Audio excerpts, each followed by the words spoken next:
আসসালামু আলাইকুম প্রিয় শিক্ষার্থীরা, আশা করি সবাই ভালো আছো। আজ আমরা স্বপ্নের ক্যারিয়ার সাজাই এখান থেকে অধ্যায়টি আলোচনা করব। আর তৃতীয় অধ্যায়, এটি হচ্ছে আমাদের তৃতীয় অধ্যায়, জীবন ও জীবিকা নবম শ্রেণীর। ঠিক আছে, তো এখান থেকে আজ আমরা আলোচনা করব। তো দেখো, এগুলো তুমি একটু নিজ দায়িত্বে রিডিং করে রাখবে। ক্যারিয়ার ভাবনা, দেন এখানে দেখো চিত্র, নাসার ল্যাবে কর্মরত শাহানাজ, এই সম্বন্ধে এখানে বিস্তারিত আছে, তুমি এগুলো অবশ্যই পড়ে নিবা। তো আমি এখানে একটি দলগত কাজ দেখতে পাচ্ছি। দেখো, এখানে দলগত একটি কাজ আছে। কাজটি হচ্ছে শাহানাজ তার স্বপ্নের ক্যারিয়ারে পৌঁছানোর জন্য যেসব ধাপ অতিক্রম করেছেন তা একটি ফ্লো চার্টে দেখাও। তো চলো আমরা সেটা উত্তরপত্র থেকে দেখে নিই। আর তোমরা এখনও যারা চ্যানেল সাবস্ক্রাইব করো, জলদি সাবস্ক্রাইব করে ফেলো এর মধ্যে।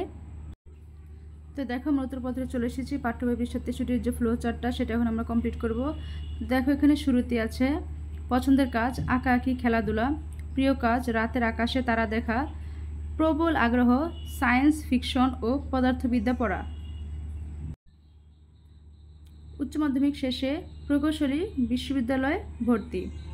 তারপর দেখো, এখানে বিজ্ঞান ও প্রযুক্তি সংক্রান্ত বিভিন্ন প্রতিযোগিতায় অংশগ্রহণ এবং পুরস্কার।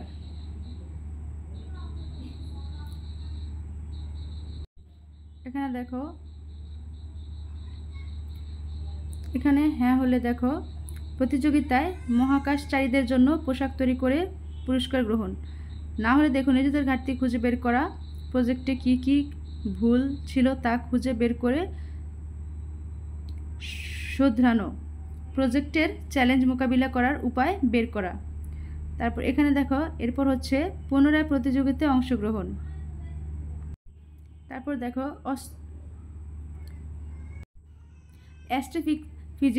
অ্যাস্ট্রোফিজিক্সে মহাশূন্য শক্তির বিকিরণ, কৃষ্ণ গহ্বর ইত্যাদি নিয়ে গবেষণা পড়াশোনার জন্য বৃত্তি, স্কলারশিপ নিয়ে বিদেশ গমন। তারপর নাসার জন্মন স্পেস সেন্টারে শিক্ষানবিশ হিসেবে সে কাজ শুরু করে। তারপর দেখো দক্ষতা ও কাজের প্রতি একাগ্রতা, নাসার বিজ্ঞানী শেষ। তো এই ছিল আমাদের ফ্লোচার্টটি। তো দেখো, আমরা আমাদের শাহনাজ তার স্বপ্নের ক্যারিয়ারে পৌঁছানোর জন্য যেসব ধাপ অতিক্রম করেছে তা একটি ফ্লোচার্টে দেখানো হয়েছে। তো দেখো, ক্যারিয়ারের ধারণা। তো এখন তার ক্যারিয়ারের যে ক্যারিয়ারের ধারণা বলতে আমরা যা বুঝি সেগুলো এখানে একটু রিডিং করলে বাকিটা বুঝতে পারবো। ঠিক আছে, তুমি একটু নিজ গুণে সেগুলো বুঝে নিবে পড়ে। ঠিক আছে, তো আমরা এখানে চাকরি খুঁজি, যাচাই করি। দেখো, সে চাকরি খুঁজতেছে। ঠিক আছে, সংবাদপত্রে চাকরি খুঁজতেছে, ম্যাগাজিন থেকে, বিভিন্ন মাধ্যম থেকে শিরোনাম দেখছে। তো দেখো, এখানে আছে মনোবিজ্ঞানী ডোনাল্ড সুপার আমাদের ক্যারিয়ার জীবনে বিভিন্ন পর্যায়ে নিয়ে একটি মডেল দাঁড় করিয়েছেন, যা লাইফ রেইনবো নামে পরিচিত। এখানে সময়ের সঙ্গে মানুষের দক্ষতা ও অভিজ্ঞতার যে পরিবর্তন ও স্থিতি দেখা যায় তা দেখানোর চেষ্টা করা হয়েছে। তো এখানে দেখো, প্রথম ধাপটা কী ছিল? প্রথম ধাপ ছিল বৃদ্ধি, নিজেকে আবিষ্কার করা, চাহিদা, মূল্যবোধ, দৃষ্টিভঙ্গি এবং কাজের জগৎ সম্পর্কে সাধারণ ধারণা অর্জন। দ্বিতীয় ধাপ অনুসন্ধান, নিজের অবস্থানে পৌঁছানোর জন্য দক্ষতার পরিচর্যা, পছন্দের পরিবর্তন অনুযায়ী পরীক্ষা নিরীক্ষা করা। তৃতীয় ধাপ স্থিতি, নিজের কাঙ্ক্ষিত কর্মস্থলে যোগদানের যোগ্যতা অর্জন এবং অবস্থানে পৌঁছানো। চতুর্থ ধাপ বজায় রাখা, নিজের অবস্থান মজবুত করার জন্য উন্নয়নের প্রচেষ্টা চালানো, নিজেকে খাপ খাওয়ানোর চেষ্টা অব্যাহত রাখা। এটা কিন্তু অনেক এই যে ধাপগুলো আমি বলতেছি এখানে, এটা কিন্তু অনেক ইম্পর্টেন্ট। ঠিক আছে, সেটা ভালো করে তোমরা মনে রাখবা। নিজের অবস্থান মজবুত করার জন্য উন্নয়নের প্রচেষ্টা চালানো, নিজেকে খাপ খাওয়ানোর চেষ্টা অব্যাহত রাখা। পঞ্চম ধাপ হচ্ছে প্রতিফলন, নিজের অবসর গ্রহণের প্রস্তুতি নেওয়া। তো দেখেছো, এটা কিন্তু একটা খুব ইম্পর্টেন্ট একটা বিষয়। তো মনোবিজ্ঞানিক নামটা মনে রাখবে তোমরা সবাই। ঠিক আছে, ডোনাল্ড সুপার আমাদের ক্যারিয়ার জীবনের বিভিন্ন পর্যায়ে নিয়ে একটি মডেল। এটা কি হবে? সেই মডেলের ধাপগুলো। ঠিক আছে, বিষয়টা মনে রাখবা। তারপর দেখো দলগত কাজ, যেহেতু আমাদের পরীক্ষাতে মূল্যায়ন করা হয় এভাবে, যে আমরা মূল্যায়ন করব কীভাবে, আমরা অবশ্যই যা শিখবো তা বাস্তব জীবনে প্রয়োগ করব এবং সে চর্চাটা করব, তাহলে কিন্তু আমাদের ত্রিভুজ পাবো, সে মাত্রাটা আমাদের নিরূপণ করা হবে সঠিকভাবে। তো দেখো, সঠিকভাবে মূল্যায়ন নিজের যদি ঠিকমতো হয় তাহলে আমরা ত্রিভুজ পাচ্ছি। এখন দেখো দলগত কাজ, তোমাদের এলাকার কোনো বিশেষ ব্যক্তির সাক্ষাৎকারের মাধ্যমে তার ক্যারিয়ার জীবনের গল্প সাজাও। তিনি এখন ক্যারিয়ারের কোনো ধাপে ডোনাল্ডের মডেল অনুসারে অবস্থান করছেন তা উল্লেখ করো। গল্পে উক্ত ব্যক্তির শিক্ষাজীবন, কর্মজীবন, ক্যারিয়ারে তার ভালো লাগা চ্যালেঞ্জ, তিক্ত অভিজ্ঞতা, সমস্যা উত্তরণে গৃহীত পদক্ষেপ, কী করলে তার ক্যারিয়ার আরও ভালো হতে পারত, বিশেষ কোনো ঘটনা যা তার ক্যারিয়ার জীবনের স্মরণীয় ইত্যাদি বিষয় অন্তর্ভুক্ত করতে পারো। তো চলো আমরা একটা উত্তরপত্র, নমুনা উত্তরপত্র দেখে নেই। তো দেখো আমরা উত্তরপত্রে চলে এসেছি। উত্তর: দলগতভাবে আমরা যার সাক্ষাৎকার নিয়েছি তার নাম মোহাম্মদ রেজওয়ান। মোহাম্মদ রেজওয়ান 1989 সালের 8ই ফেব্রুয়ারির বরিশাল জেলার শরিকল গ্রামে জন্মগ্রহণ করেন। তার পিতা মোহাম্মদ নাসির উদ্দিন খান ছিলেন একজন ফার্মাসিস্ট। তিনি শরিকল উচ্চ বিদ্যালয় থেকে এসএসসি ও আগরপুর ডিগ্রি কলেজ থেকে এসএসসি পাশ করেন। তো বিদ্যালয়ের নামটি পড়ে মনে পড়লো, তোমরা এখনও যারা বিদ্যালয়ের নাম বলো নিয়ে কমেন্ট বক্সে অবশ্যই তোমাদের নিজ নিজ বিদ্যালয়ের নামটি বলতে ভুলবে না, ঠিক আছে? এবং সাবস্ক্রাইব করতে ভুলবে না, যখনই আমি নতুন ভিডিও আপলোড দেবো যেন তোমাদের কাছে তা দ্রুত পৌঁছে যায়। তাহলে দেখো, সেখান থেকে তিনি বরিশাল বিএম কলেজ স্নাতক ও স্নাতকোত্তর ডিগ্রি অর্জন করেন। পিতার পেশার কারণে ছোটবেলা থেকে তিনি ঔষধ নিয়ে নাড়াচাড়া করতেন এবং পড়ালেখার পাশাপাশি তিনি তার বাবার ফার্মেসিতে বসতেন। ঔষধ নিয়েই ছিল তার যত ভালো লাগা ও ভালোবাসা। তাই অনেক চিন্তা ভাবনা করে ফার্মেসি বা ওষুধের দোকানকেই তিনি ব্যবসায়ী হিসেবে গ্রহণ করেন। শরিকল বাজারেই দিলেন একটি ছোট্ট দোকান। 2015 সালে তিনি ওষুধ কারখানার লাইসেন্স পান। তিনি সহ তার 4 বন্ধু মিলে প্রত্যেকে 50,000 টাকা করে মোট 2,50,000 টাকায় 10 জন শ্রমিক নিয়ে স্থাপন করে রাজু ফার্মাসিউটিক্যালস। দেখেছ উনি কী করেছেন? 4 বন্ধু মিলে আগ্রহ ছিল, সে আগ্রহের কারণে কী করেছেন, উনি একটি ফার্মেসি থেকে সাধারণ একটি ফার্মেসি থেকে উনি এখন কি ওষুধ কারখানা তৈরি করে ফেলেছেন এবং সেটা কি সেই 10 জন শ্রমিক নিয়ে স্থাপন করা শুরু করে দিয়েছেন। এই বিষয়টা আসলে আমাদের উদ্যোগী হওয়ার জন্যই এখানে আসলে মূল আলোচনাটা, ঠিক আছে?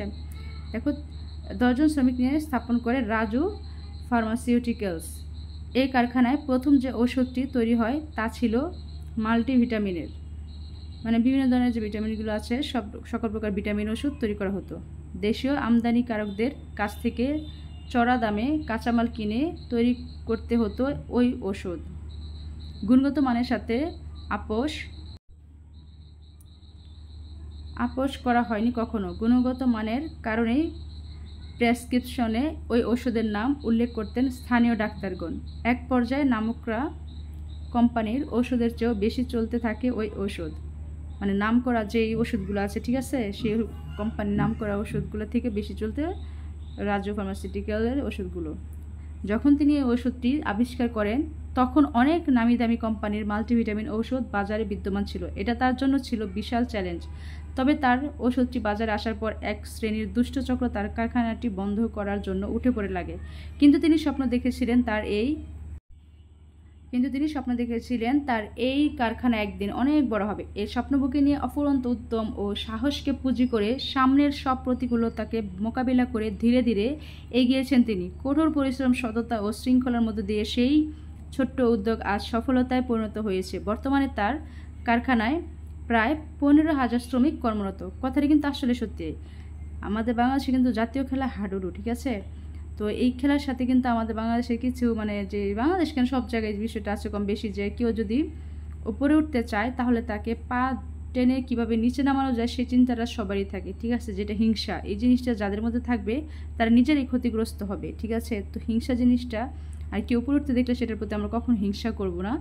নিজেরা চেষ্টা করব নিজেদের জায়গায় সে যদি উন্নত করতে পারে তাহলে আমি কেন পারবো না, আমরা সেইটা চেষ্টা করব, ঠিক আছে? ওই তাকে কিভাবে আমরা নিচে নামাবো, তাকে কিভাবে ধ্বংস করবো, এটা চিন্তা কখনোই আমরা করব না। তো এই বিষয়টি আসলে শিক্ষা নেওয়ার জন্য কিন্তু আমাদের এই জীবন ও জীবিকার মূল উদ্দেশ্য, যে কিভাবে আমরা নিজেদের জীবন এবং জীবিকা কতটা সুন্দর করে নিজেদের লাইফে আমরা কতটা সফল হতে পারি সেই বিষয়টা লক্ষ্য রাখার জন্যই আসলে এই জীবন জীবিকার এই বিষয়টা আমাদের নতুন কারিকুলামে, ঠিক আছে? আর এটার উপর এজন্যই জোর দেওয়া হয়। তো আশা করি তোমরা বুঝতে পারছো।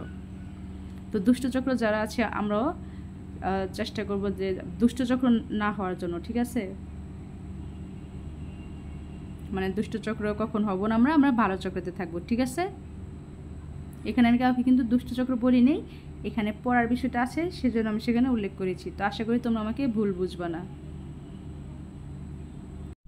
তো দেখো, এখানে Mohammad Rezwan life rainbow model অনুযায়ী এখন তার কেরিয়ারের তৃতীয় ধাপ স্থিতি রয়েছেন। আমি মনে করি মোহাম্মদ রেজওয়ান তার ঔষধ শিল্পের পাশাপাশি আরও কয়েকটি শিল্পে বিনিয়োগ করলে সে আরও ভালো করতে পারত। তো এই ছিল আমাদের দলগত কাজ। তোমাদের এলাকার কোনো বিশেষ ব্যক্তির সেই দলগত কাজটা আমরা কমপ্লিট করে ফেললাম, ঠিক আছে? তো আশা করি তোমাদের উপকারে আসবে। আর যদি ভিডিওটি তোমাদের উপকারে আসে অবশ্যই তোমরা লাইক কমেন্ট করতে ভুলবে না। অবশ্যই লাইক কমেন্ট করবে, সাবস্ক্রাইব করবে। আর নেক্সট ক্লাসটি আমরা করব অনানুষ্ঠানিক এবং আনুষ্ঠানিক শ্রম বাজার, ঠিক আছে? এখান থেকে আমরা নেক্সট ক্লাস করব। তো তোমরা আগে থেকে অনানুষ্ঠানিক এবং আনুষ্ঠানিক শ্রম বাজারটা কি সেটা রিডিং করে এখান থেকে তৈরি থাকবে, ঠিক আছে? তো অনানুষ্ঠানিক বলতে কোনো আনুষ্ঠানিকভাবে কোনো বাজার না, যে যখন যেখানে পারে সেখানে বাজার বসায়, ঠিক আছে? তো আশা করি তোমরা বুঝতে পেরেছো। এগুলো তোমরা নিজেদের একটু রিডিং করে রাখবে, ঠিক আছে? অবশ্যই এগুলো রিডিং করে কমপ্লিট করে রাখবে। আমরা নেক্সট ক্লাস করবো দলগত কাজ এখান থেকে, ঠিক আছে? তো আজ এই পর্যন্তই। সবাই ভালো থেকো, আল্লাহ হাফিজ।